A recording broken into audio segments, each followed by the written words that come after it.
ওয়াজখালীর যে আলোচিত যে হত্যাকাণ্ড ছিল ঈদের দিনে, তো এটা আসলে রায় হয়েছে আজকে। তো আদালত 12 জনকে বিভিন্ন মেয়াদে সাজা দিয়েছেন, তার মধ্যে 2 জনকে যাবজ্জীবন কারাদণ্ড দিয়েছেন।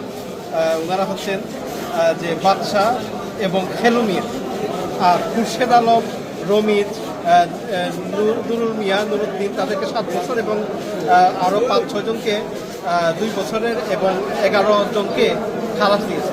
এটা ঘটনাটা কবে এবং কি একটু সারাংশে বলেন। আসলে 7-8 বছর আগে সুনামগঞ্জের আলোচিত আমাদের একেবারে শহরতলি আমাদের ওয়াজখালীতে একজনকে ঈদের দিনে, রোজার ঈদে মানে নির্মমভাবে যে হত্যাকাণ্ড সংঘটিত হয় সেটার বিচার।